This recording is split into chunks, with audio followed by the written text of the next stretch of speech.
Hebrews, Hebrews, Hebrews. This is Prophets of Awakening. It's our Sunday Advanced Bible Study, the 31st of May, 2026. We'll be reading our 5 chapters out of the book of Leviticus. We'll be reading, being that it's only 2 chapters left in Leviticus, we're going to read 26 and 27.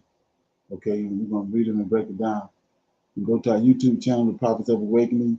Check out our videos. We have over 1,000 or so videos that you can look at, examine, get the meat out. Okay. These videos will lead you to the truth of the Holy Scriptures. And if you like what you're hearing and receiving, I'm asking you to like, share, and subscribe to the channel. And for those that want to support the channel, we have our Cash App at the bottom of the screen. This is the non-Messianic channel. For those that don't know, we deal with the Tanak and the Torah. Tanak being the Old Testament, so-called Book of Remembrance, from Malachi to from Genesis to Malachi, and the Torah is the first 5 books of the Old Testament that was given to Moses, our Savior and our Redeemer and our Deliverer, the Lord of Hosts. Okay, this channel was created to aid and assist our Hebrews who are waking up to their true identity and understanding who their Savior and their Redeemer truly is. Shalom and welcome to the channel, and welcome to our Sunday Advanced Bible Study. Okay, we're going to do our normal, which is a moment of silence. We got a prayer, psalms, we have some current events, some need to know information, and then we open it up for anybody with questions, comments, any dialogue or testimonies. And then our topic for discussion is it was written in 1377 by Khalid, okay, an explorer, identified who the true Israelites were in West Africa. Okay, we're gonna deal with that. Okay, then we'll our scripture reading, like I said, we'll be reading the last 2 chapters in the book of Leviticus, 26 and 27, and then we'll pick a scripture like we normally do at the end of the class and read that scripture, break it down, talk about it, then we'll close out. Okay, this moment of silence is for the Lord of Hosts. Oh Lord, we come before Thee that at this hour, praising You and honoring You because Your position both in heaven and upon the earth, the position in which the Creator Yahweh have given unto Thee. And through Your Spirit and counsel, O Lord, we have awakened. We have awakened and know who we are as a people and who You are as our Savior and our Redeemer. And we are thankful for all that You have done, and we are eagerly searching Your scriptures out that we may be in the right place at the right time upon Your arrival to this planet. We love You. We seek You daily, O Lord, and there is none else besides Thee to redeem us. When we see You in the affairs of the world, and we faithfully await Your deliverance. Peace be unto You. Okay? So with that being said, I'll read the Psalms. Okay? Okay.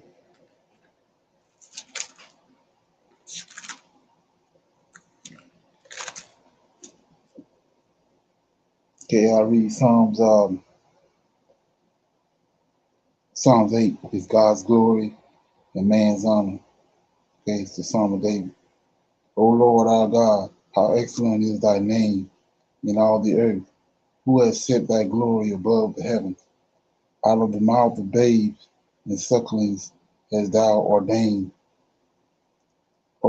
strength because of Thine enemies, that Thou mightest still the enemy and the avenger. When I consider Thy heavens, the works of Thy fingers, the moon and the stars which Thou hast ordained, what is man that Thou art mindful of him, and the Son of Man that Thou visitest him? For Thou hast made him a little Lord than the angels, and hast crowned him with glory and honor. Thou madest him to have dominion over the works of Thine hands.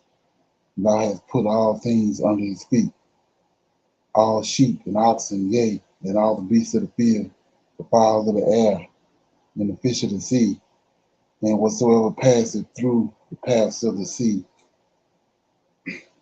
Our Lord, our God, O Lord, our God, how excellent is thy name in all the earth. Okay, so that was Psalms 8. Okay, I just want to shine a light on verse 4 and 5. It says, what is man that thou art mindful of him, and the Son of Man that thou visited him? For thou hast made him a little Lord than the angels, and has crowned him with glory. So I was talking about the glory, what glory? Crowned him with glory and honor. Thou madest him to have dominion over the works of thy hands. Thou hast put all things under his feet. Okay, so got any questions, comments on that? Shalom, brother Leonard. And when he's saying he made him a little Lord in the angels, Right. um, that's referring to Adam, right? But what does he mean by that, brother Leonard? Adam, when he formed Adam, he's you know, he says in 126, let us make man in our image. So he formed Adam lower than he is, lower than they are. The angels did. And then notice what it said in the next verse. He gave him dominion over everything we see in chapter 1. Right. You see that? Mm-hmm. Over the sheep, over the goats, and all that. Those creeping things after he formed them. That's why when you go to the flood, that's why he directed him to put everything on the ark, because he had dominion over. Right. Okay. Sir. Right. So you good on that? Right. Shalom. Okay. We do our current events. Very carefully to what I'm about to tell you, because the explanation you are getting for American policy in the Middle East right now, the official narrative about terrorism, about democracy promotion, about protecting allies, all of it is secondary.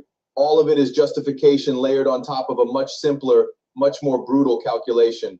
The United States is willing to destabilize an entire region, to accept thousands of casualties, to spend trillions of dollars, to risk conflict with nuclear powers, for one reason that almost nobody in government will say out loud: the preservation of dollar dominance. And dollar dominance, the system that allows the United States to borrow without limit and print without immediate consequence, depends on one non-negotiable requirement: oil must be priced in dollars. Let me say that again so the connection is absolutely clear. The reason the Middle East matters to American grand strategy, the reason every administration for the last 50 years has treated that region as a vital interest, despite having no direct territorial stake, is not about the oil itself. America is energy independent. Domestic production exceeds consumption. Disruptions in Middle Eastern supply do not threaten American energy security the way they did in 1973. But those disruptions still matter, because the global oil market is denominated in dollars. And as long as oil is denominated in dollars, every country that imports energy needs to hold dollar reserves. And as long as countries need to hold dollar reserves, they need to buy US Treasury bonds. And as long as they buy Treasury bonds, the United States can run deficits, fund its military, sustain its welfare state, without facing the kind of immediate fiscal reckoning that would force austerity on any other country. That is the mechanism. That is why the Middle East is not allowed to stabilize, because stability in the Middle East means regional powers controlling their own energy exports. And regional powers controlling their own energy exports means those powers can demand payment in currencies other than the dollar. And the moment oil trades in yuan, in euros, in rupees, in a basket of currencies that reflects actual trade relationships rather than American financial dominance, the structural advantage that has allowed the United States to live beyond its means for half a century disappears. Dictator. But brutal dictators exist all over the world, and most of them are not subject to NATO bombing campaigns. So why Libya? Why that intervention at that moment? The answer is that in the months before the intervention, Gaddafi had been circulating proposals for a pan-African currency, a gold-backed dinar that would be used for oil sales across the continent, allowing African producers to bypass the dollar, to trade directly with China, India, Europe, in a currency that was not subject to American monetary policy or sanctions. And Libya, as one of Africa's largest oil producers, had the reserves and the infrastructure to make that vision credible. So Libya was destroyed, not through a ground invasion, but through a bombing campaign that decapitated the government and left the country in a state of permanent fragmentation. And the gold reserves that Gaddafi had accumulated to back the Pan-African currency, those reserves disappeared. Nobody knows where they went. But what is clear is that the proposal died with the regime, and the threat to the petrodollar was eliminated. Now look at what is happening right now. Syria, Yemen, the entire regional proxy war that has been burning for over a decade. The official explanation is sectarian conflict, Sunni versus Shia, Saudi Arabia versus Iran, and all of that is real. Those divisions exist. But they do not explain why the United States continues to intervene, continues to fund proxy forces, continues to maintain military bases in a region where there is no direct threat to American territory, designed to prevent the emergence of any regional order that could challenge dollar dominance. And the evidence for that is overwhelming. Look at the pattern. Every leader, every government, every movement that has threatened to price oil in non-dollar currencies has been targeted. Saddam Hussein, Gaddafi, Assad, the Iranian government, all of them survived for years, sometimes decades, doing terrible things to their own people without triggering Western intervention. But the moment they moved against the petrodollar, the moment they proposed alternatives to dollar-based trade, they became intolerable threats that required immediate action. That is not coincidence, that is policy. And the policy is brutally simple. The dollar status as the global reserve currency is non-negotiable. And any threat to that status, no matter how peripheral, no matter how unlikely to succeed, must be eliminated. Even if elimination requires destabilizing an entire region, even if it requires funding extremist groups, even if it requires accepting outcomes that contradict every stated value of democracy, human rights, and international law. Because Okay, what you think about that? It says why America say America is burning the Middle East just to save the dollar. You believe that? I think they, Shalom, Brother Leonard, I think they want to make it look like that. But I mean, I think they want to say the dollar a little bit for the greed, but I still think they tied with Israel, even though they said they're not. Okay, I'll go for that. Okay.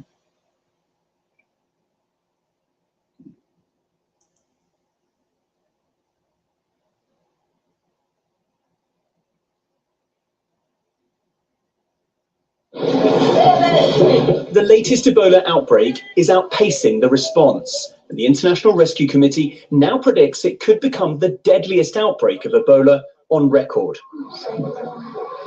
Before we get into today's conversation, I need you to stop what you're doing, because what I'm about to tell you is not distant, it is not abstract, it is not an African problem. There is a global public health emergency declared by the World Health Organization, and it is already knocking on America's front door. I'm Dr. Ide Brown. And I'm Dr. Sonia Sloan. And we are AYA, Black and Brown Women Disruptors in Healthcare and Beyond. So what's happening in the world? Ebola. And what do we do here in the United States? What are we actually doing? Remember, the United States is the same country who walked away from the World Health Organization a year ago. And we are also currently the organization known as the CDC that's supposed to be protecting us is falling apart. Let's roll this clip. There's no vaccine, no treatment. Behind it all is a global health funding architecture at its lowest level since 2009, with the largest single donor, the U.S., having walked away. A recent shift in U.S. health policy now has the U.S. keeping suspected American cases abroad, sending some to quarantine facilities in Europe, others to Kenya. Why can't they be treated back home? So Dr. Brown, on May 15th this year, the Democratic Republic of Congo, the DRC, officially declared its 17th Ebola outbreak. So that's number 17. And so we want to talk about that. The first known suspected case was a healthcare worker in Ituri, Providence, whose symptoms were fever, hemorrhaging, vomiting, intense malaise, which is basically sort of like fatigue. That all appeared on April 24th. The worker later died in a medical center in Bunia. Think about that. A healthcare worker, one of the people on the front lines protecting their community. So on May 16th, 2026, the WHO declared this outbreak a public health emergency of international concern, a PHEIC, the highest formal alert in the global health system. As of May 27th, there are more than 1,200 suspected and confirmed cases and at least 264 deaths reported. And researchers believe the true number of infections could considerably exceed those reported figures. The spread has gone beyond borders. The outbreak has now been confirmed in the DRC's Ituri, Nord Kivu, and Sud Kivu provinces, and 5 cases related to the DRC outbreak have been reported in Uganda's capital, Kampala. So we want to make sure our listeners understand that it is not the same Ebola we've seen before. What is the Bundibugyo virus, and why does it matter that it's this strain? Dr. Sloan? It's a rare strain of Ebola, and it's very alarming. The truth here is that there's no licensed vaccine, and there's no specific treatment for it, and that's what's scary. The existing Ebola vaccines were all for a different type of species, sort of like, how we had all these different types of COVIDs.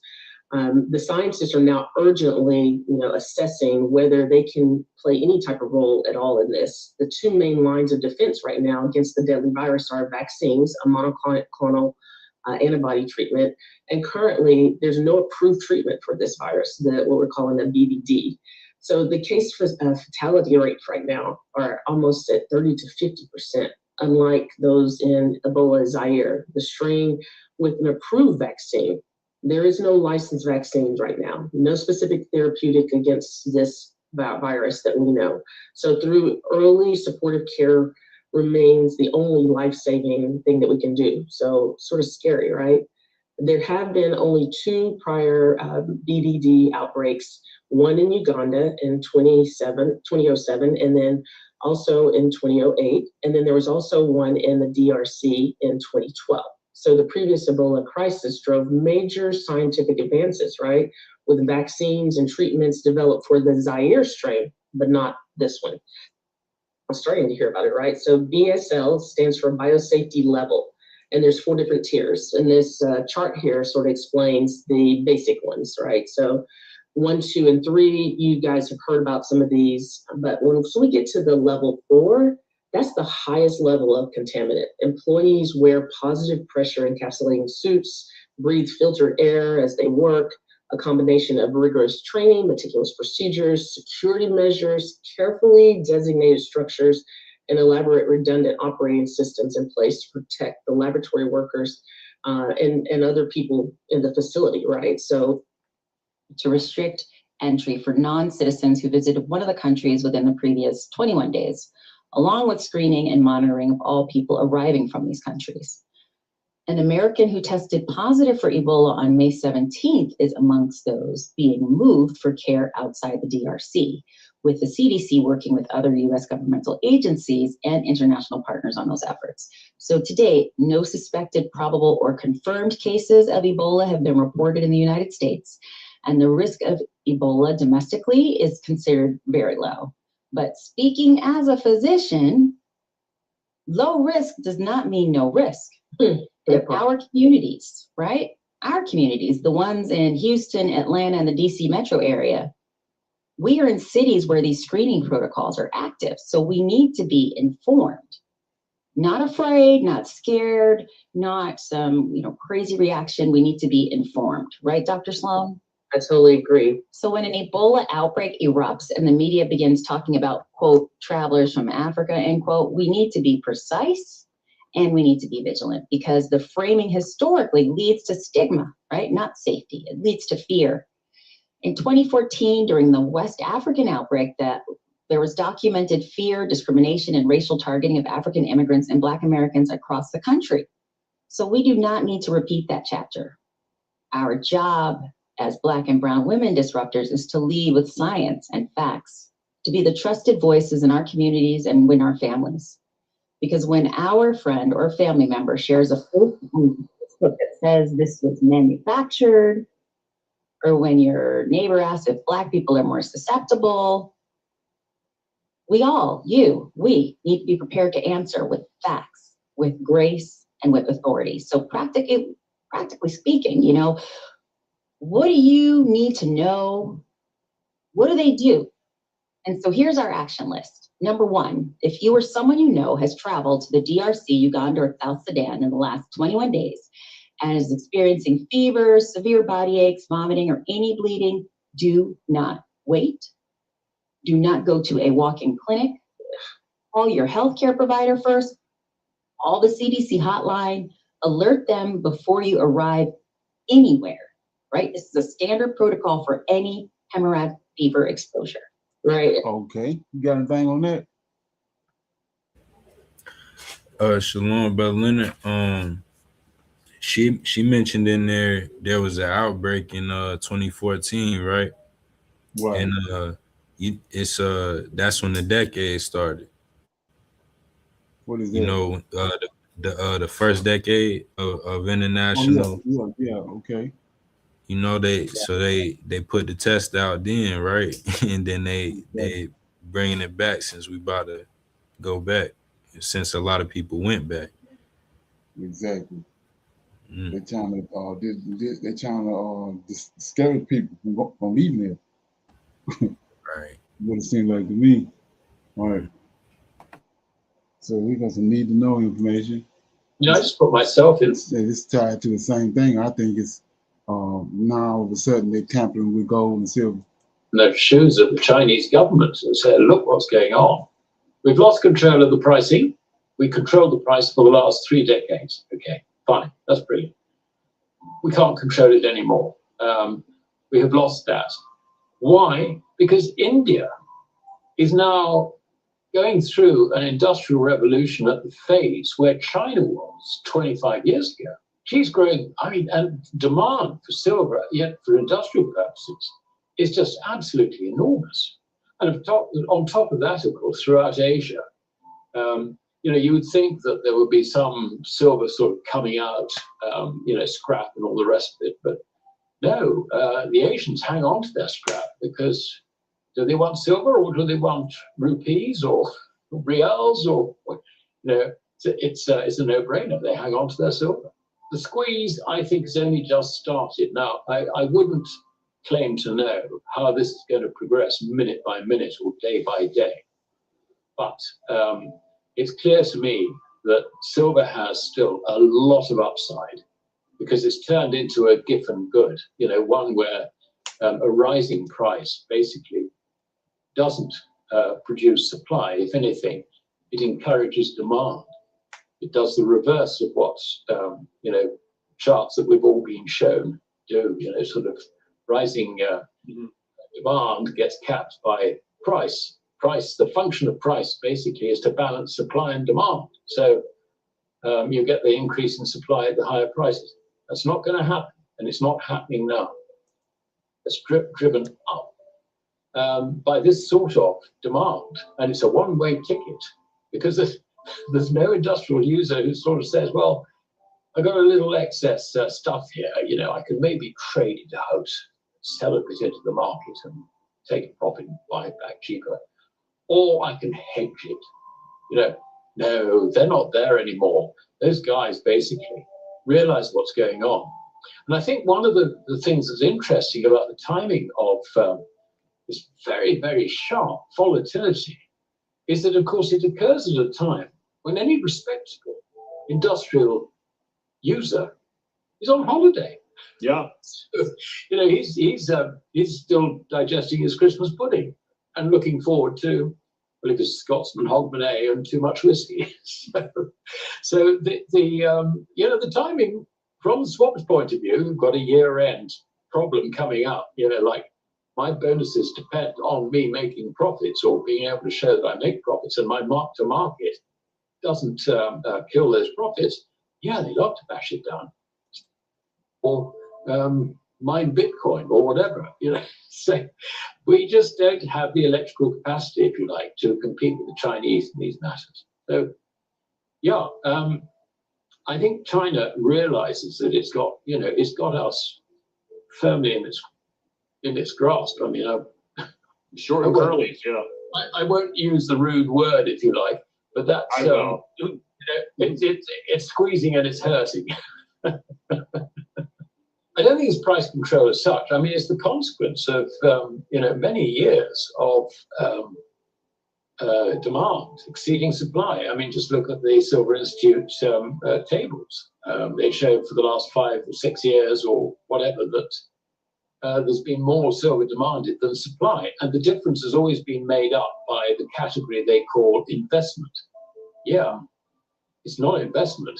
It's Chinese stocks, basically. I mean, the fascinating thing is that in 2023, China supplied silver to the West. I can't remember the exact figures, so please don't hold me to it, but I think we were looking at something like 300 million ounces being supplied to the West. Well, the fascinating thing is that the supply is actually to the UK, Singapore, I can't remember, there's another one. I mean, basically it's going into financial centers. And then in 2024, again, it was about 300 and something thousand ounces. Sorry, 300 million ounces. I'm talking millions of ounces. And that went to what I would call more industrial countries. So you could see what was happening is that it was getting vaulted in places like Singapore, London, Switzerland, wherever, where the vaults are. Okay, what do you think? Shalom, Brother Leonard. Well, is that Pierce Morgan? No, this is another guy. I haven't seen him before. I think he's tied to over that Singapore area. McLeod. Yes. McLeod, his name. McLeod. But yeah, MacLeod.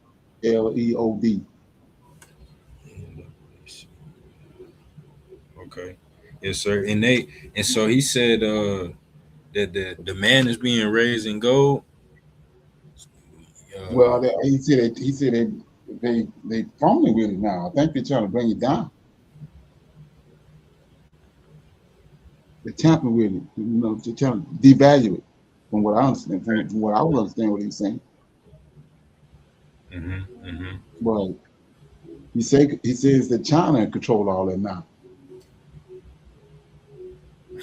They ain't control everything, ain't they? Oh yeah. There's some.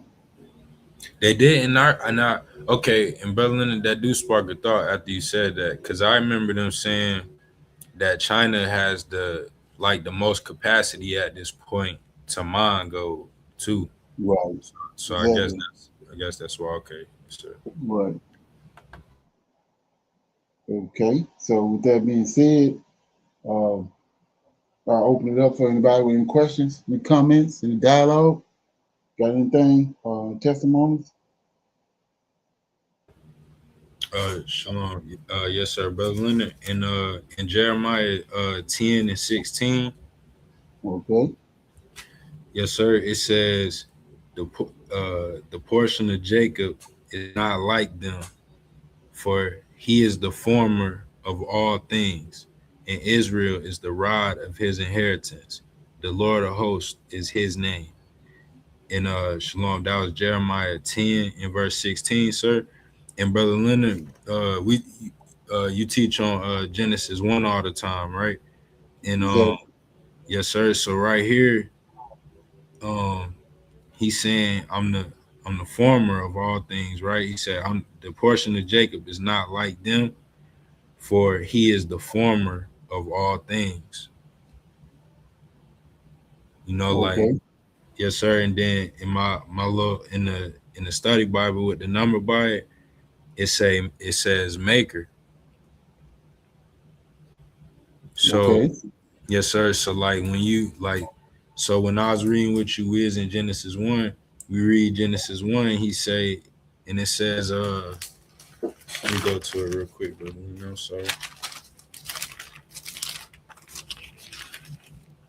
in the beginning, God created heaven and earth the earth was without form and void, and darkness was on the face of the deep. And the Spirit of God moved upon the face of the waters. And God said, let there be light, and there was light. So to me, Brother Leonard, and I'm asking, is this verse saying, this kind of alluding to the Lord of hosts saying he the one that formed whatever Yahweh said. Right.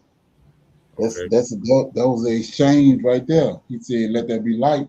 And then understanding who the Lord of hosts is, then he made the light. And then the Creator turned around, looked at it, and said it was good. Right. And so, how, Brother Leonard, how come people can't grasp the fact that there is an angel with the power to help Yahweh make what he needs made, what he wants made. Well, yeah, because of those 300 to 400, those 2,500 to 3,000 years of Edomite propaganda, and how they hooked with the scriptures, and how they injected JC in there. So if you're talking about something in the Bible and JC ain't included in it, then something wrong with Right. you. Yeah. Right. Yes, sir. And then, Brother Leonard, with that too, I got one more question. I think that I was trying to find that verse just to have a reference to it, but where Nebuchadnezzar had his 7 men, I thought that was Jeremiah 39. Okay, it is. Nebuchadnezzar had his seven princes. Right. Yes, sir. Mm-hmm. Right. That's in 39, I think around 10. Maybe just start at verse 1, because I think verse 1 is at the bottom of the page on 39. Okay. And so it says, Yeah. in the ninth year, Zedekiah king. Okay, yeah, right here in verse 3, Brother Leonard. But I'll start at 1, like you said. It says, in the ninth year of Zedekiah, king of Judah, in the 10th month, came Nebuchadnezzar, king of Babylon, and all his army against Jerusalem, and they besieged it. And in the 11th year of Zedekiah, in the 4th month, the 9th day of the month, the city was broken up. And this is my question, verse 3. And all the princes of the king of Babylon came in and sat in the middle gate, even, these Nergal, Nergal, Sambo, Sharsum, Rabis, Nargal, Ragmag, but it's six of these princes that I'm counting right here, Brother Leonard. Right, they mighty men. Okay. Right. So that's like the Most High with the having the Elohim, right? Right. If you go back and remember, Nebuchadnezzar saw his glory. You know what I'm saying? He saw it just like Cyrus did. Right. Persian Okay. Empire. Mm-hmm. So we know that if you go to let me see what it is, Genesis 24. 24.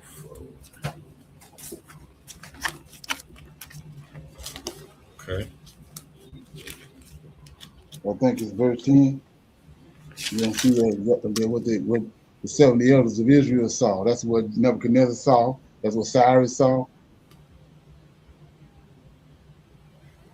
Oh, that's Exodus, Brother Leonard. Okay, yeah, Exodus 24. Yes, sir. Okay, yeah. Okay. Okay, yes, sir. Right, Exodus 24. Yes, sir. It's then Moses went up. This is at Right. verse 9, right here, right? And it says, then Moses went up, Aaron and Nadab and Abihu and the 70 elders of Israel, and they saw the God of Israel, and there was under his feet, as it were, a paved work of a sapphire stone, and as it were the body of heaven in its clearness. And upon the nobles of the children of Israel, he laid not his hand. Also they saw God and did eat and drink. Right. So they saw Yahweh. What you just read is in Ezekiel chapter 1. verse 28, I think it is. But they saw Yahweh sitting on the sapphire stone, same one that's in Ezekiel, and the seven angels sat in front of him. See the body of heaven, that's the seven angels. So that's what we just saw when Nebuchadnezzar came to Jerusalem. He came, and like he said, those seven princes came into the front gate and set up in the, established themselves at the front gate. And so when you say, what you mean seven? Well, if you go down to, what that is, verse, go down to the bottom of the page, where you just read. And stay in Exodus, Brother Leonard, or back to, Now, where you was at in Jeremiah. okay, right. 9. And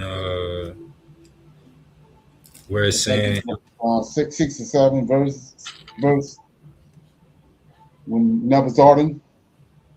right, yes, sir. So it started talking about him in verse 9. It What it says, say? and Nebuzaradan, the captain of the guard, carried away captive. Right So here. that's the Lord of hosts. That's the Lord of hosts. Right. For Nebuchadnezzar. So when you go back up, we just read 6 of them. 6 of the princes of Nebuchadnezzar, and then the number 1 is 7 of them. Nebuchadnezzar is the main one. I mean Nebuzaradan. And Nebuzaradan got Nebuchadnezzar's name in him. Mm-hmm. The same with Yahweh, with Michael and Yahweh. Michael, his name means he who is like Yahweh. So why are they doing that? Because they saw the Most High's. They saw his kingdom, how it was set up. And they doing it. And you can go to the same place you can go to in let me see. I'm thinking it's in we ain't got number time, so we can go to I'm thinking Ezra. Okay. No, let me see.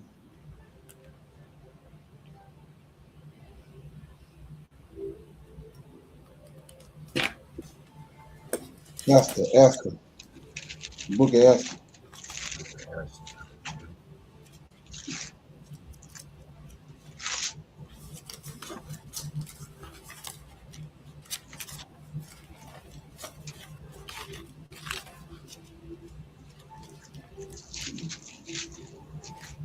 I'm thinking the book of Esther is after Nehemiah, right? I'm sitting here like, wait a minute, where is that at? It's after Nehemiah. Okay. So, okay.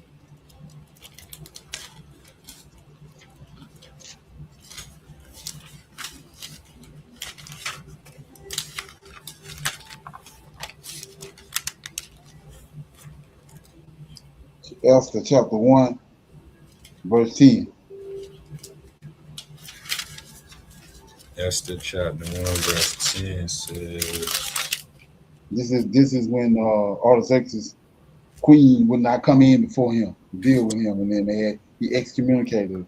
But it tells you that this is the Medes and Persian Empire and how it's set up. Same way Nebuchadnezzar Empire set up. You got verse 10. right, verse 10, and it says, I was highlighting, Brother Leonard. It says, on the 7th day, when the heart of the king was merry with wine, he commanded Mahuman, Besta. Right. Keep on going. Read. Go ahead and read. Okay. Mahuman, Betha, Harbona, Bigtha, Abagtha, Zethar, and Carcass, the 7 chamberlains that served in the presence of Aharis the king. So they princes over there with Nebuchadnezzar, but they chamberlains right here. Okay. And in heaven, they holy ones. Right. The reason they have it set up like this, because they saw the Most High keep it, how it was set up. And so when you see what's going on, that's the position. The Lord of Hosts is what Haman ended up getting. That's why they went in the uproar, because Artaxerxes is going to leave and go to war, and he's going to leave Haman back in charge. He's going to be like David was to the Pharaoh. Okay, right, yes, sir. He's gonna take, if you go over here to 16. See that? Where in Esther Same chapter. And Mamukin answered before the So king. he's in Lord of Hosts for this kingdom. Okay. Let me but if you remember, something happened. Oh, they called him plotting to kill the king. Remember? Okay. Mordecai overheard the two guys plotting to kill the king. And this guy right here was involved in it. So he lost a position. Now Mordecai is being, not Mordecai, but Haman gonna get the position. But what eventually happened, Mordecai got it. Okay, right. That's how no different than what happened with David. I mean, no different than what happened with Joseph. Mm-hmm.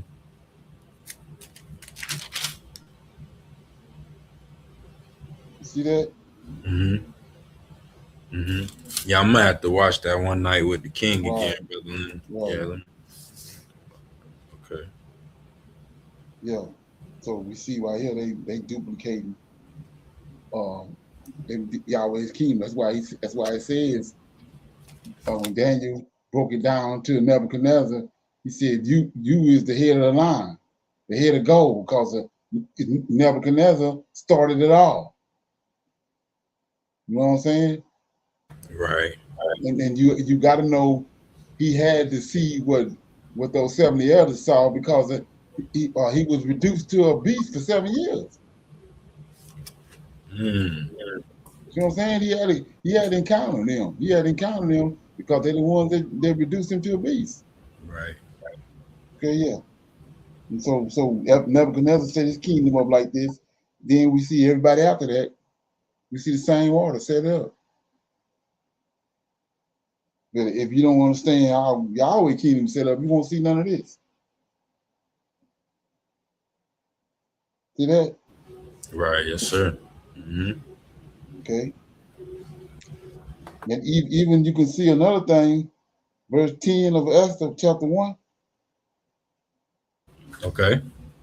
Look what it say. On the 7th day, when the heart of the king was married. So they order. They said the way they functioning is the same way. Right. See that? They got it from Nebuchadnezzar, from what they saw. They're dealing with these angels, and specifically dealing with the Lord of Hosts. Right. Okay. Got anything else on that? No, sir. That make a lot of sense right there. And I couldn't find this one in Esther. I remember that before, but not I couldn't find this one. But I remembered in Jeremiah though. So I appreciate that. Right. So check this out right here. It's just a little something information. I had been searching it out, like I was telling you yesterday about the villages, the same villages that was in the Mali Empire, the same ones when Columbus and them got here. Those same villages are scattered all along the East Coast when he got here. Right? Right. Well, check this out. This is the source of the gold, and that ties to it too. It says they had gold when they got over here. They saw those villages and they saw those arrows in the arrow tips that was made the same way the Mali Empire made their arrows with the gold tip on them, right? Right, exactly. So why the gold tip? Because they gold was everywhere. We see that in the Bible. We tell them about Havila. There's gold everywhere. So, but check this out. A lot of people don't know about this. This is what brought the Europeans, especially the Spaniards and the What if I told you that deep within Check it Africa out. once stood a city so rich that its streets seemed to shine with gold. A city whispered about by traders, explorers. So they had been looking for this. These greedy ass Gentiles been looking for this place. Then when Master Musa came out of nowhere, then they knew he had to be tied to it. Okay, let me check it out. Let's start over. What if I told you that deep within Africa once stood a city so rich that its streets seemed to shine with gold? A city whispered about by traders, explorers, and Whispered kings. about. A city that became a symbol of unimaginable wealth and then vanished from history. Today, we uncover the mystery of the forgotten African city built of gold. More than 600 years ago, West Africa was one of the richest regions on Earth. Beneath its soil lay enormous deposits of gold. Caravans crossed deserts, carrying treasures worth fortunes. The wealth of Africa attracted traders from North Africa, the Middle East, and even Europe. At the center of this prosperity stood cities whose names inspired wonder throughout the world. Among these cities was one whose reputation became legendary. Travelers described magnificent buildings, markets overflowing with wealth, and rulers whose treasures seemed limitless. Stories spread that gold was so abundant that it shaped the city's identity. Whether every detail was true remains uncertain, but one thing is clear: its wealth was unlike anything the world had seen. The city's fame grew even greater under a ruler whose name still echoes through history. His wealth became the stuff of legend. When he traveled across continents, he carried so much gold that entire economies felt its impact. People who witnessed his journey returned home with unbelievable stories. Stories of a kingdom overflowing with riches beyond imagination. But the city was more than a place of wealth. It was also a center of learning. Scholars gathered from distant lands. Libraries preserved knowledge. Students traveled great distances seeking education. Gold built prosperity. Knowledge built greatness. Together, they transformed the city into one of Africa's most remarkable achievements. Yet no city remains powerful forever. Trade routes began to shift. New rivals emerged. Political struggles weakened once mighty kingdoms. Slowly, the city's influence started to fade. The bustling streets grew quieter. The flow of wealth diminished. And the golden age began to slip away. As generations passed, memories faded, stories became legends. Maps changed, empires rose and fell. The once famous city gradually disappeared from the world's attention. Its treasures were scattered, its glory forgotten, its name known only through fragments of history. Centuries later, historians and archaeologists began searching for answers. Piece by piece, evidence emerged from the earth: ancient writings, artifacts, ruins hidden beneath layers of time. Each discovery revealed a civilization far more advanced and prosperous than many had imagined. The forgotten city may no longer shine as it once did, but its legacy remains. It reminds us that Africa's history is filled with innovation, wealth, learning, and achievement. Long before modern nations existed, great African civilizations shaped the course of history. Their stories deserve to be remembered. The forgotten African city, built of gold, may have vanished from its former glory, but its story continues to inspire the world. What other secrets remain buried beneath Africa's sands? Perhaps the next great discovery is still waiting to be found. If you enjoyed this journey into Africa, Okay, what you think? Shalom, brother Leonard. Just for me, for a lot of people that don't know about the information, it amazes me just how much how deep that history is over there in West Africa.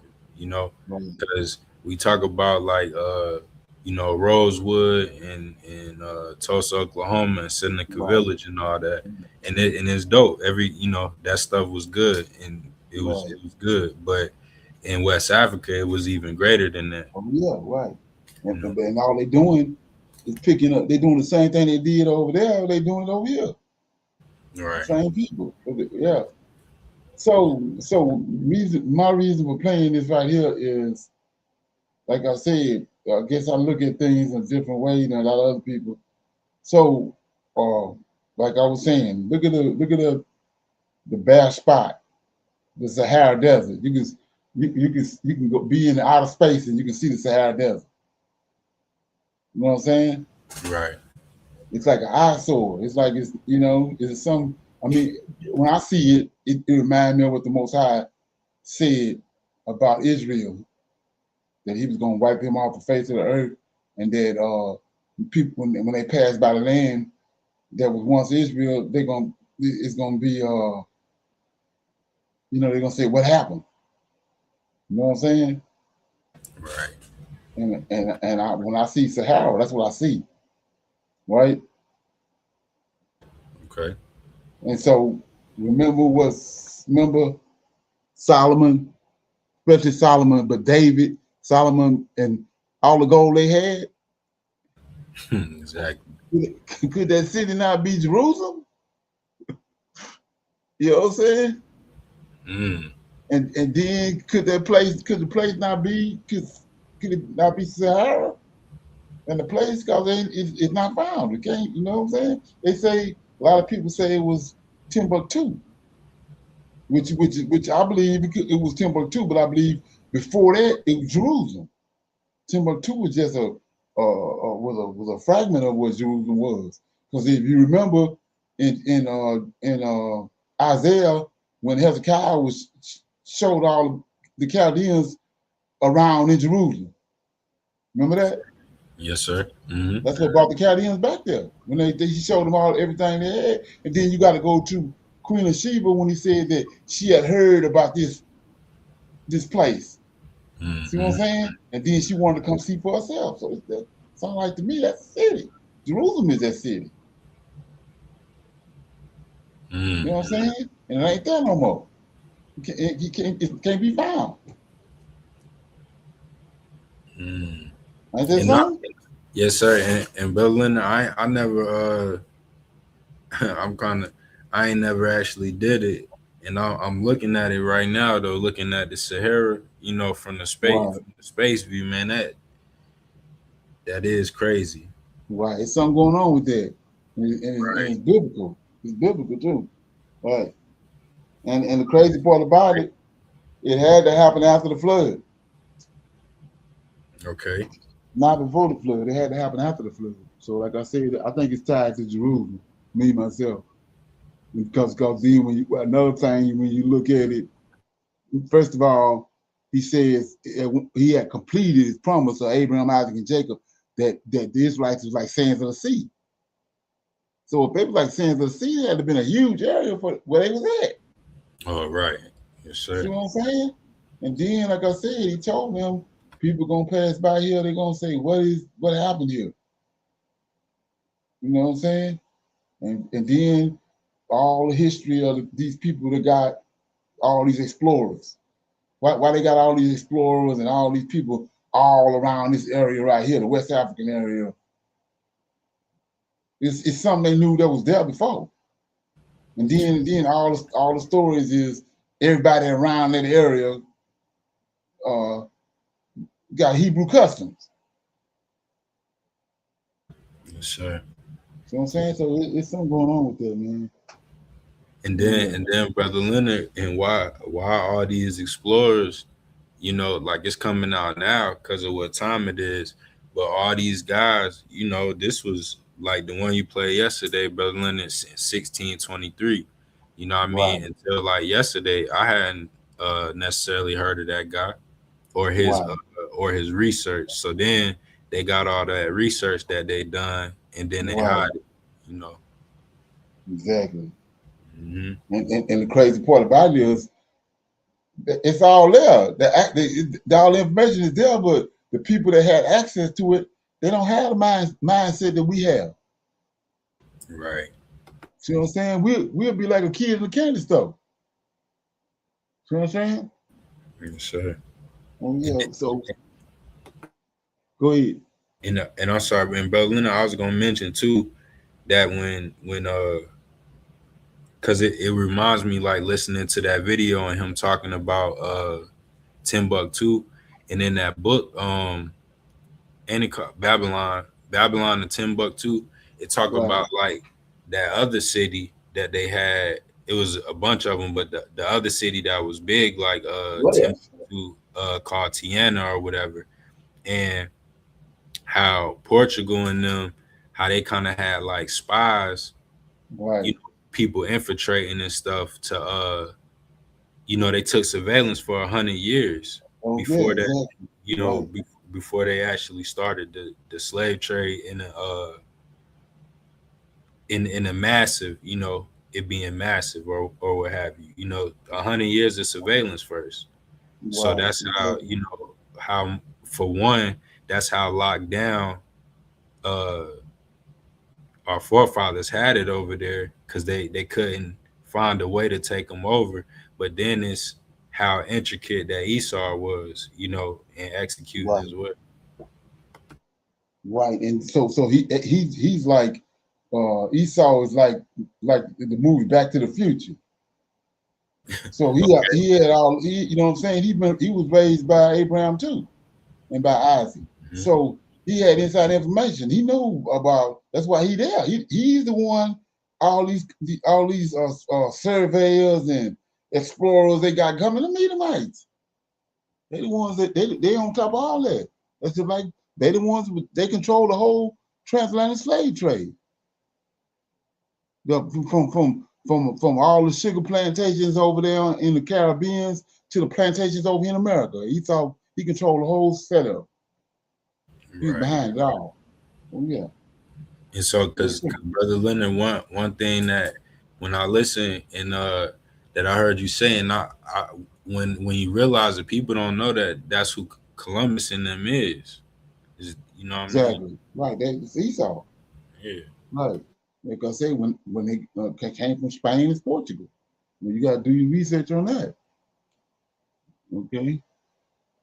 So here we go. Right here is another. The single most powerful piece of evidence about Hebrew identity in West Africa was not written by a black historian, not written by a civil rights activist, and not written by anyone with a reason to take your side. What if it was written by an Arab Muslim scholar in the year 1377, 700 years before this debate ever existed on the internet? And what if that scholar had absolutely zero reason to help your case? No political agenda, no community to protect, no ideological alliance with anyone in West Africa. He was Arab, he was Muslim, he was one of the most celebrated intellectuals in the entire Islamic world. And he still sat down, dipped his pen in ink, and wrote that the Hebrew tribes were living in West Africa, not in the Middle East, not in Europe, in West Africa. Now, here is the question that should stop you cold right now.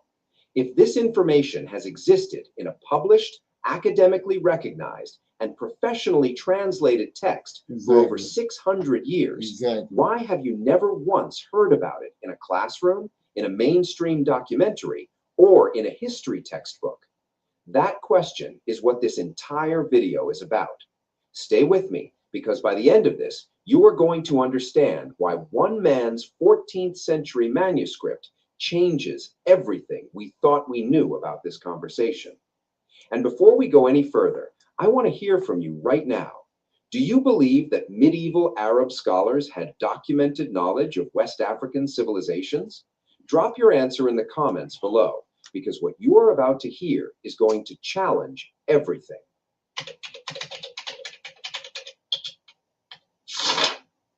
Before we get into what was written, we need to understand who wrote it, because the credibility of any testimony depends entirely on the credibility of the person giving it. In a court of law, the most powerful witness is not someone who agrees with you. The most powerful witness is someone who had every reason to disagree with you and told the truth anyway. That witness, in this case, is Ibn Khaldun. Full name, Abd ar-Rahman ibn Muhammad ibn Khaldun al-Hadrami, born in Tunis, in what is now Tunisia, in the year 1332, died in Cairo in 1406. In between those two dates, he produced one of the most extraordinary works of intellectual history that the world has ever seen.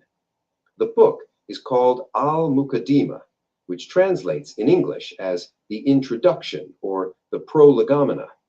It was completed in the year 1377, and it was not a casual journal or a personal memoir.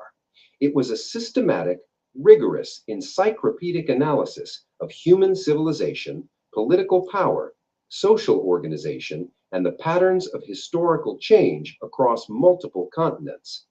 Modern scholars, including Western scholars who have absolutely no interest in validating African history, have called Al-Muqaddimah one of the greatest philosophical and social scientific works ever produced.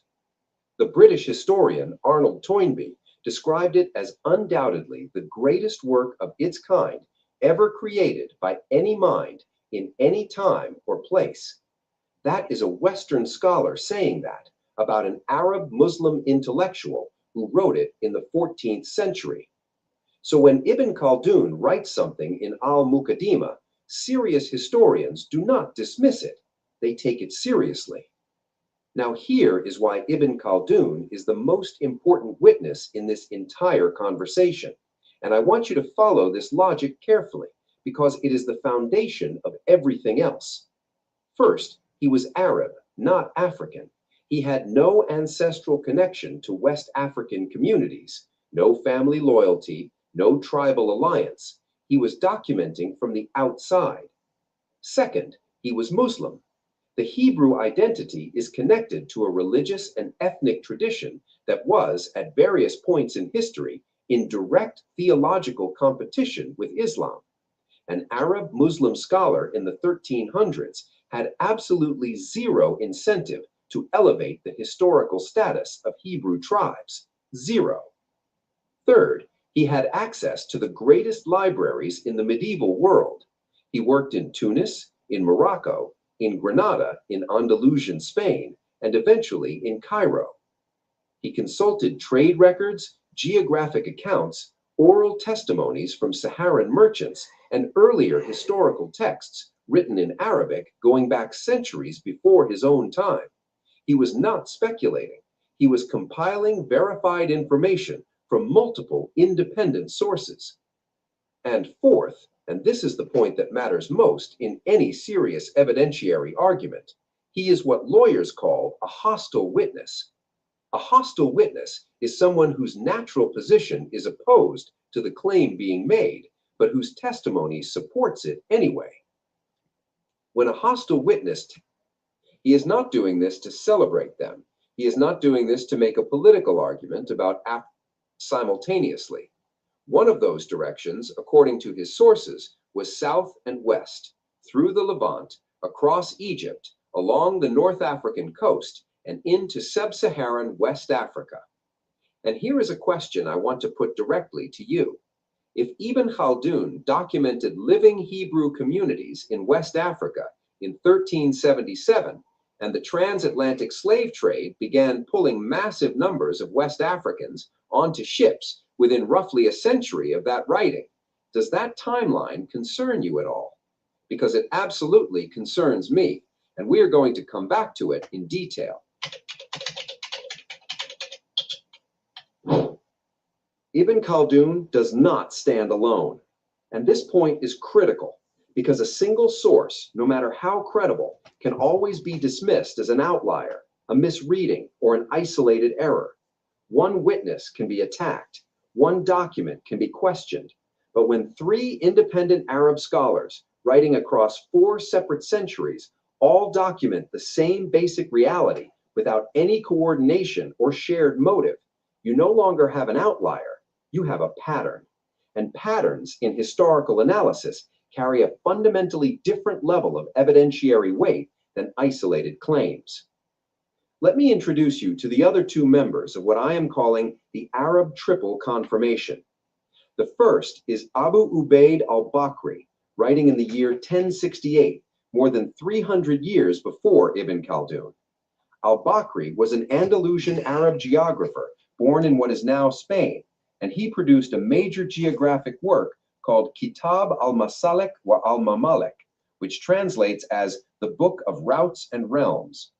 He had not personally traveled to West Africa, but he was an exceptional compiler of first-hand accounts gathered from Saharan merchants, Berber traders, and transcontinental travelers who crossed the desert routes on a regular basis. His geographic descriptions of West Africa in the 11th century are so detailed that modern historians use them to reconstruct the political organization and trade networks of the Ghana Empire. Within his documentation, al-Bakri describes communities along the Niger River and the Senegal River Basin that maintained non-Muslim monotheistic practices with traditions he connected to what Arabic literature called the people of the book, a classical designation covering Jewish and Hebrew identifying communities. He specifically notes that these communities had strict dietary restrictions, maintained specific days of rest and observance, and practiced circumcision as a religious covenant rather than simply a cultural custom. These are not vague surface similarities. These are specific covenant practices documented in the Hebrew scriptural tradition from Genesis through Deuteronomy. Al-Bakri wrote this in 1068. No YouTube, no Black Hebrew movement, no modern political context whatsoever. The second figure is al-Makrizi, full name Taqi al-Din Ahmed ibn Ali al-Makrizi, born in Cairo in 1364 and died in 1442. He was one of the most prolific historians of the medieval Islamic world, producing exhaustive historical, geographic, and social accounts of Egypt and the surrounding regions. His major work, Kitab al-Mawa'iz wa al-Ettibar, remains a foundational text for scholars of medieval African and Middle Eastern history today. Here is where we have to think carefully and soberly, because this is not a small oversight. 3 Arab scholars in 3 major historical texts, all academically translated and available in university libraries, all documenting Hebrew communities in West Africa, and yet this information does not appear in standard high school history curricula in the United States. It does not appear in most university African history survey courses. It does not feature prominently in mainstream documentaries about either Jewish history or African history. That is not an accident of neglect. That is a structural pattern, and it deserves to be examined as such. The dominant narrative of Israelite history, as it has been constructed and institutionalized over the past 2 centuries, places the origin and continuity of the Hebrew people primarily in the Middle East and, following the diaspora, in Europe. The Ashkenazi Jewish communities of Eastern Europe became, in the Western academic and political framework, the primary inheritors and representatives of that identity.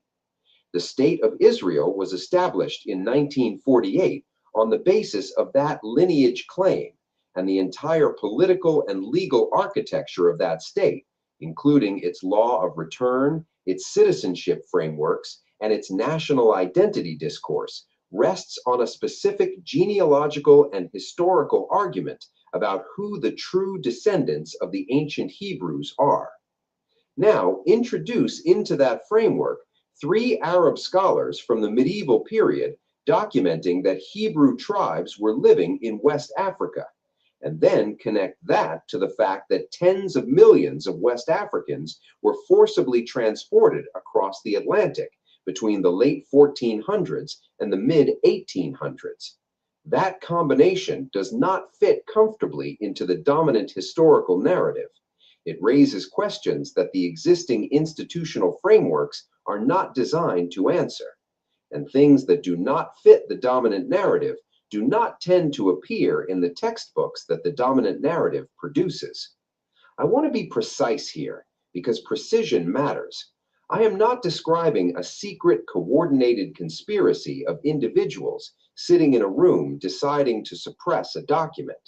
What I am describing is something more structural and more systemic, the way that institutional knowledge systems reproduce themselves by including what reinforces existing frameworks and marginalizing what challenges them.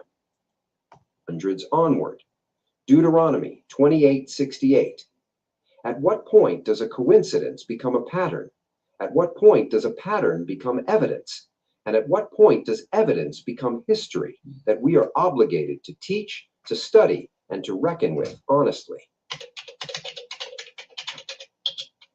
Let me bring this home. Ibn Khaldun was not a black man fighting for recognition. He was not an activist with a platform to build or an identity to defend. He was an Arab Muslim intellectual at the absolute peak of medieval scholarly achievement, writing in one of the most respected traditions of historical documentation that the world has ever produced.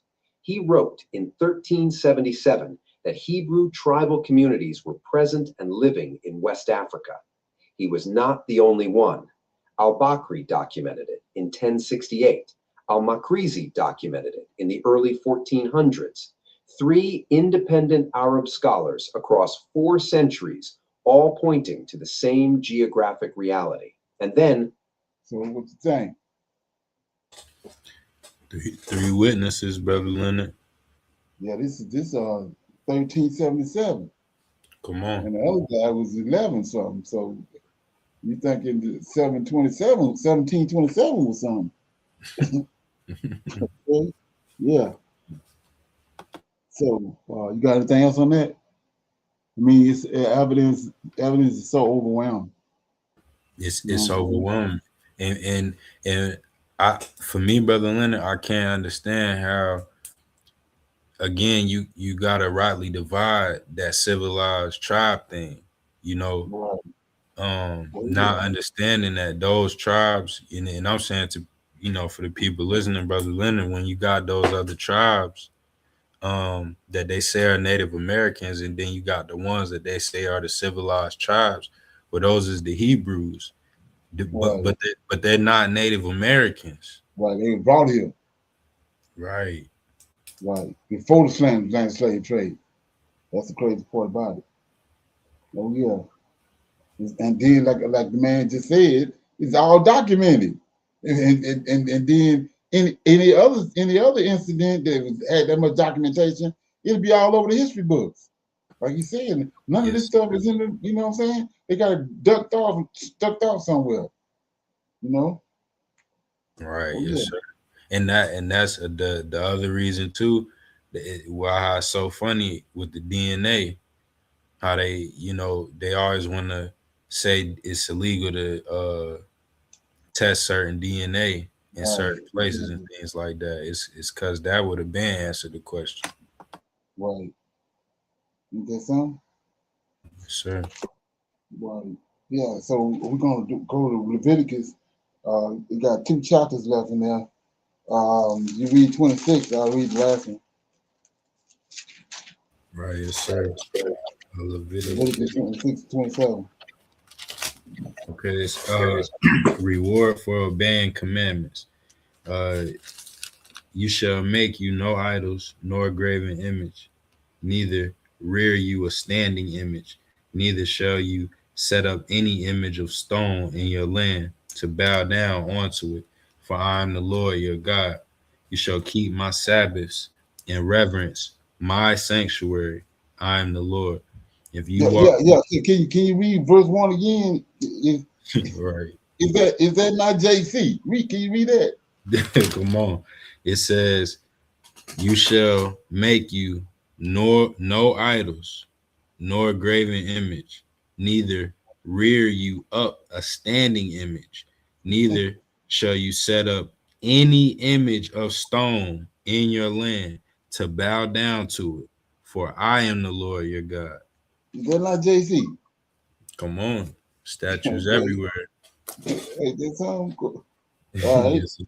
And then verse 2, You shall keep my Sabbaths and reverence my sanctuary. I am the Lord.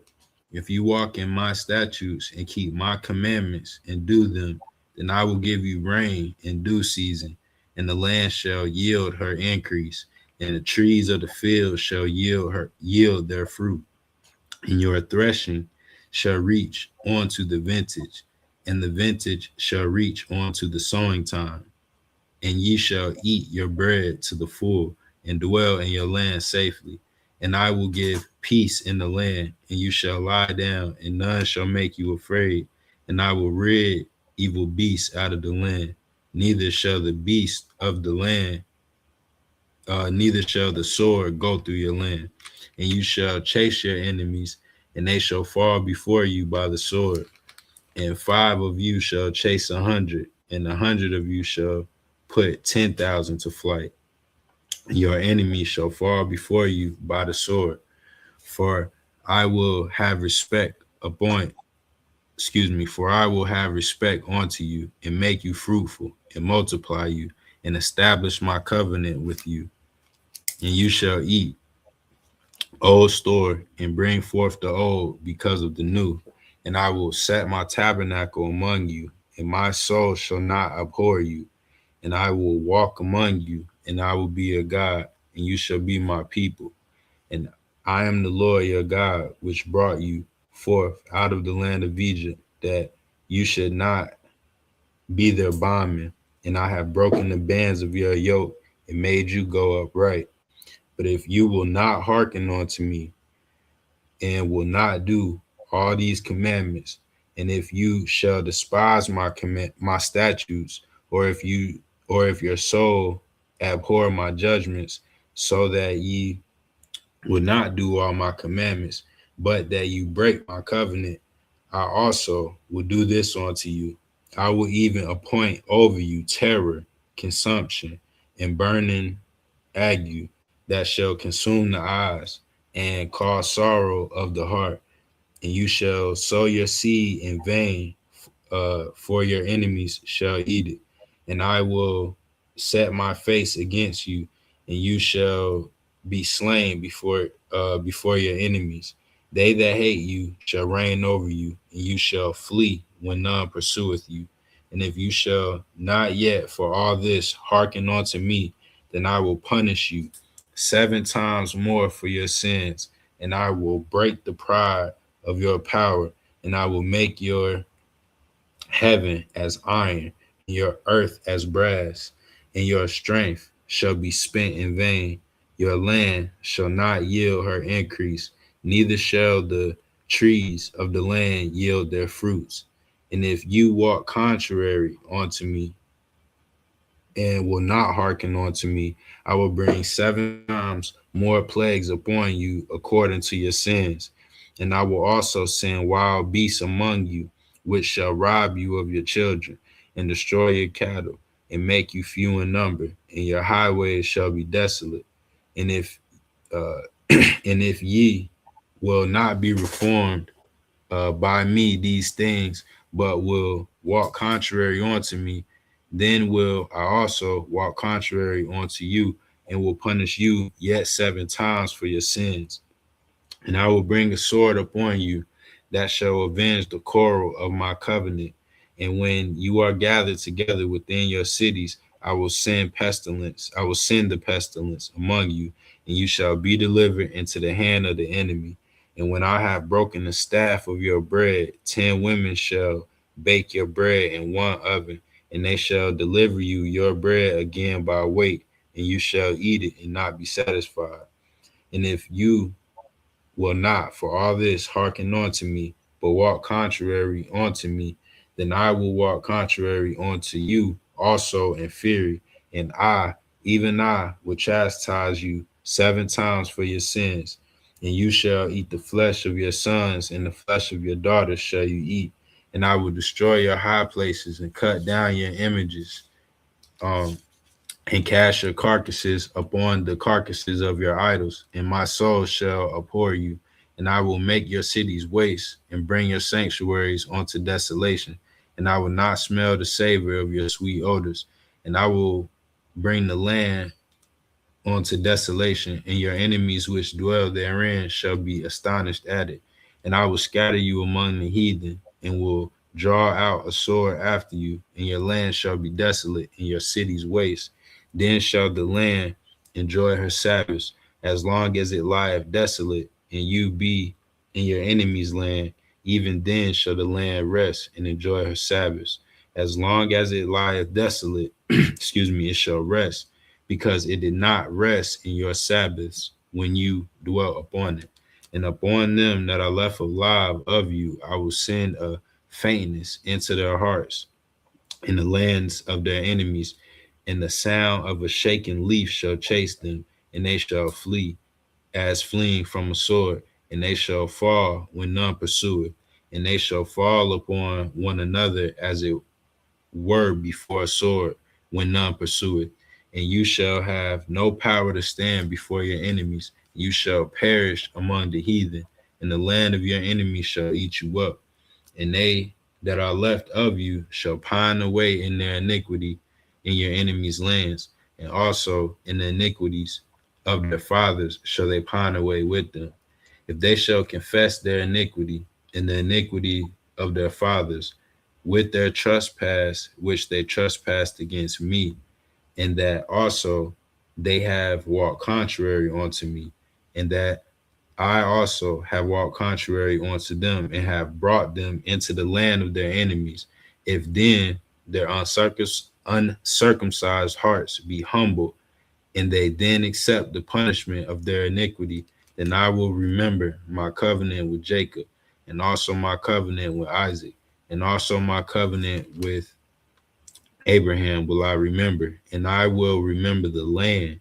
The land also shall be left of them, and shall enjoy her Sabbaths, while she lieth desolate without them, and they shall accept the punishment of their iniquity, because they despise my judgments, and because their soul abhor my statutes.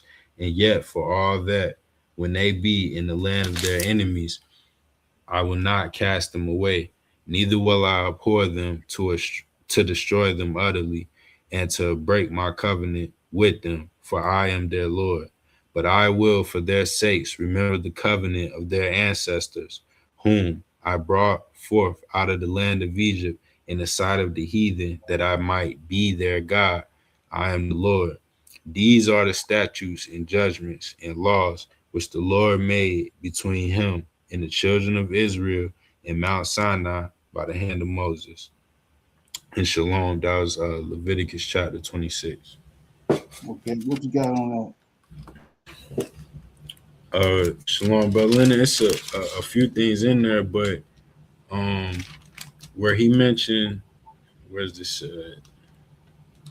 If I compare it, right here, it's at the beginning. You shall keep my Sabbaths and reverence my sanctuary. I am the Lord. So for me, Brother Leonard, the sanctuary where the mercy seat at is on the earth. that? And that's the one that Michael sits on. So he telling them right here, reverence my sanctuary, not the one in Not the not the one in one in heaven. heaven. Yes, sir. The one the one they have to come to 3 times a year for the Right. high holy days. Oh yeah, Physically. exactly.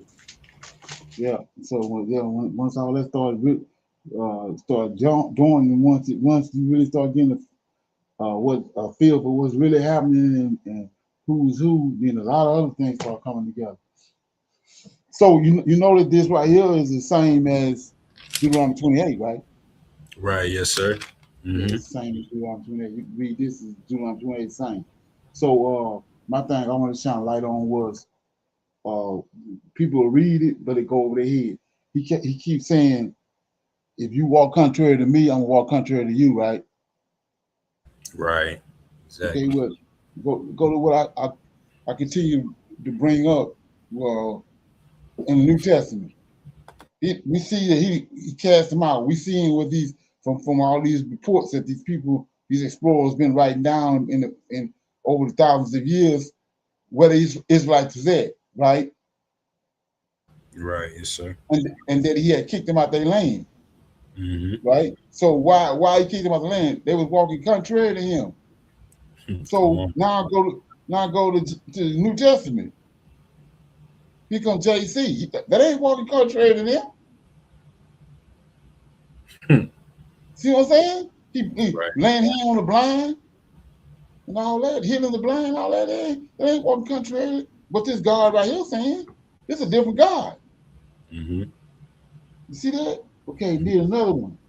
He says, let me get it. I wrote it down over here. Yeah, he said, I'm gonna attack your cities, right? Right. Like Wall Street. Come on. Right. Exactly. Yes, sir. Rosewood. Come on. Right. That's him, man. And then the other one is, he says, I'm gonna draw out a sword, and when he ran them out of Israel, he draw the sword out, and he after he ran them out, it's like when you tell somebody somebody come to your house talking head to you, and then you come to the door, run them off, then you come back to the door with your gun. I told you to get on. You hear me?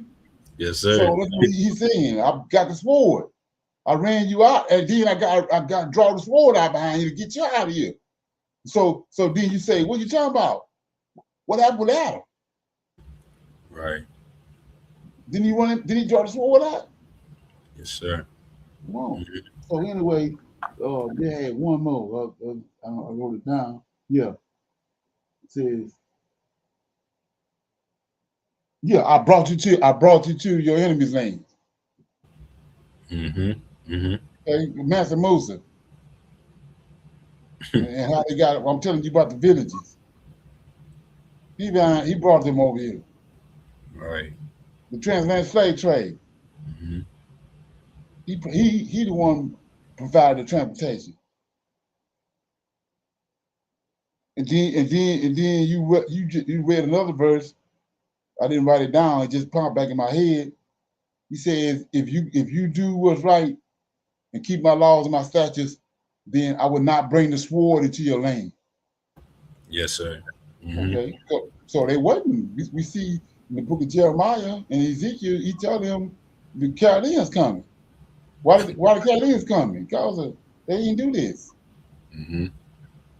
And like I said, the biggest one is he keeps saying about 10 times in this chapter that if you walk contrary to me, I'll walk contrary to you. Exactly.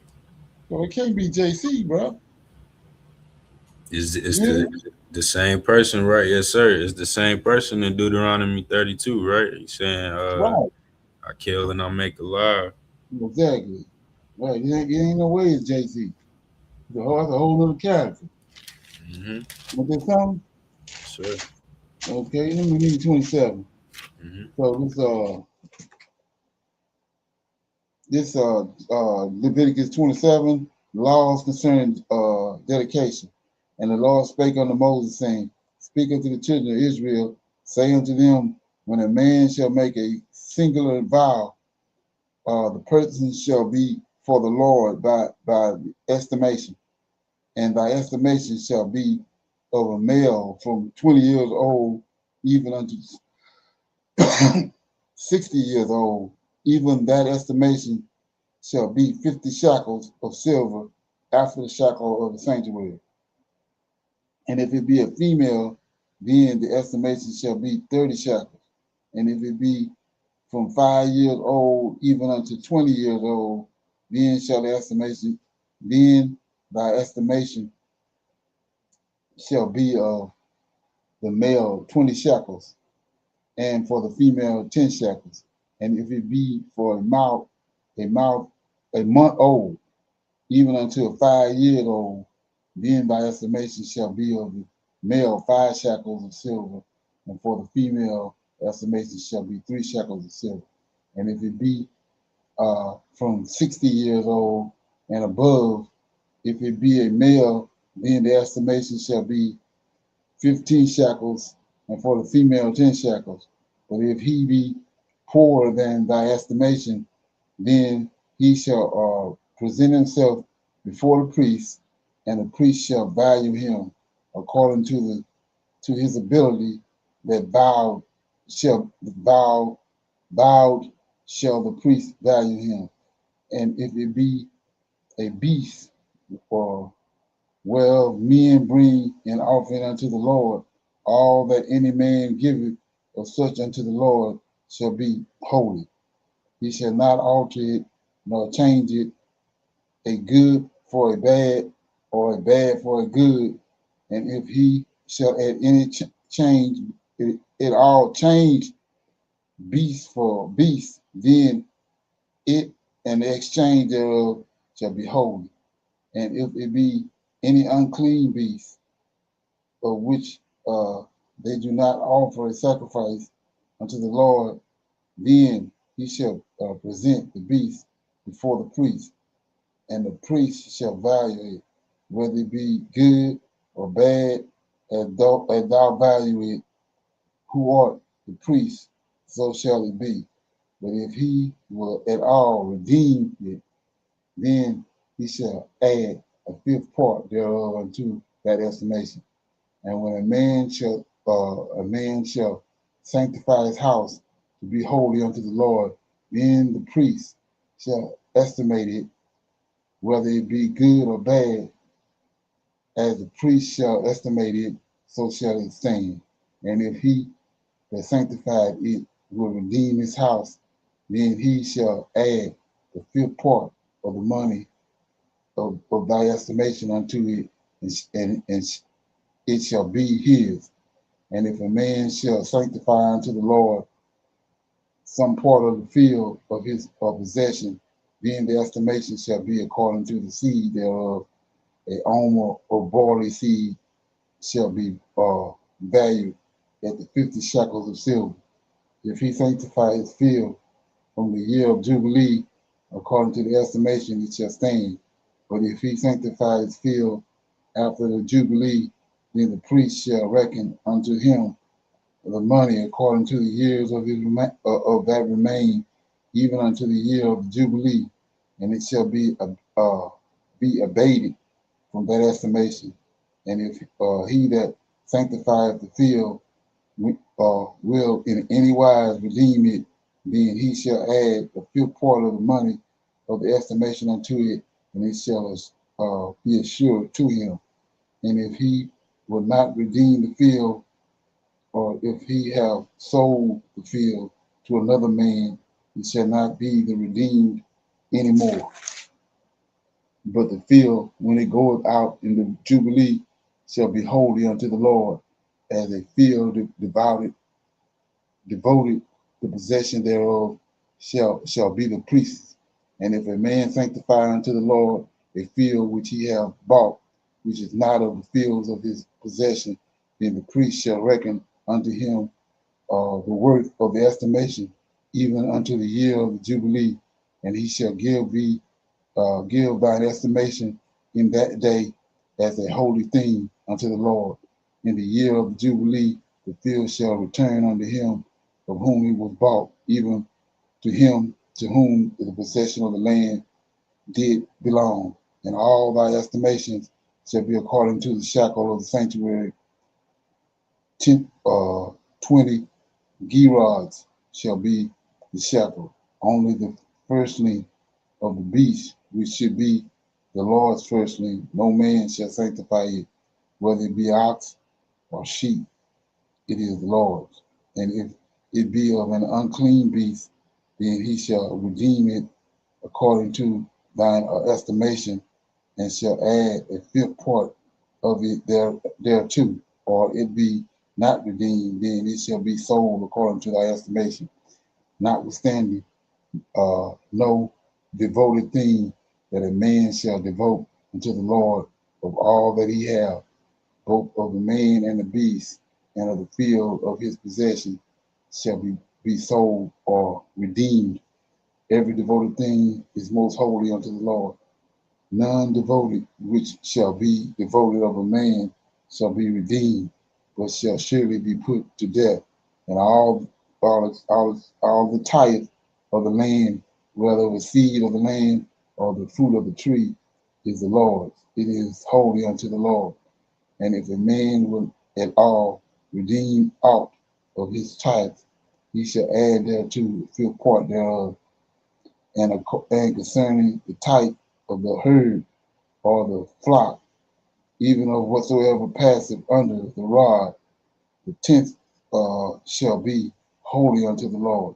He shall not search whether it be good or bad, neither shall he change it. And if he change it at all, then both it and the change thereof shall be holy. It shall not be redeemed. These are the commandments which the Lord commanded Moses for the children of Israel in Mount Sinai. So that was Leviticus chapter 27. Okay. So got anything on that? Okay. Oh, go ahead. I'm sorry, brother. Go ahead. I was just gonna mention real quick about the clean and unclean beasts. Just how even just the mention of that, and then where we got the laws of it that we read before earlier in Leviticus, and how Mm-hmm. growing up over here in America, brother Leonard, we didn't know that there was a such thing necessarily as clean and unclean food, Right. and so then that's where a lot of the health problems come from, and they lied to us that a lot of that stuff is hereditary. Exactly. Yes, sir. Right. But because the Lord calls us to go against them, though. Right. It's called our dietary habits. And then and that's the main thing I noticed about all these people, that's all these men that wrote down that all these explorers and stuff. They main thing was that they didn't deal with unclean animals. Mm, They made a point to say that. They would say they kept the Sabbath and they didn't deal with certain animals. Ain't that something? right. Yes, sir. Oh, yeah. The key Oh, detail. yeah. Oh, yeah. So you got a scripture you want to read, and then we'll close out. Yes, sir. I'll read Berlin. I'll read in Malachi 3, and I think just 3 to 9. And it said no, 5 to 9, brother Linda. It says, I will come near to you to judgment, and I will be a swift witness against the sorcerers, and against the adulterers, and against the false swearers, and against those that oppress the hireling in his wages, the widow and the fatherless, and that turn aside the stranger from his right. And fear not me, saith the Lord of hosts, for I am the Lord, and I change not. Therefore, you sons of Jacob are not consumed. Even from the days of your fathers, ye are gone away from mine ordinances, and have not kept them. Return unto me, and I will return unto you, saith the Lord of hosts. But you said, wherein shall we return? Will a man rob God? Yet ye have robbed me. But you say, wherein have we robbed thee? In tithes and offerings. Ye are cursed with the curse, for ye have robbed me, even this whole nation. Yes, sir. And shalom. That was Malachi 3, verses 5 through 9. Right. So it's like I was saying earlier, it's contrary. He said that when the Israelites walk contrary to him, he walk contrary to them. So this tithe and all this ain't got nothing to do with us. The way they're going about it. Right. Yes, sir. Okay. Yeah. So you got anything else? No, sir. Good, brother. Mhm. So with that being said, I'm gonna say shalom to everybody.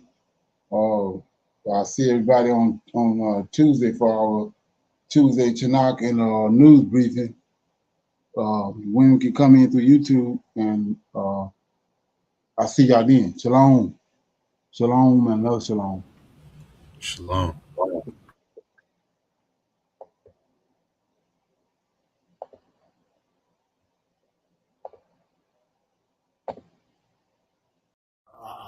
recommend that you get this book and you read it because it's a must that you understand who the God head is in the order that's in the Old Testament in Tanak, because it's not the same as in the New Testament. And when you read this and you get an understanding, then the scriptures open up, and then you begin to understand. So I highly recommend that you get this book. It's the Elohim of Israel, and it's a breakdown on the word Elohim and who the God of Israel is, and the Godhead.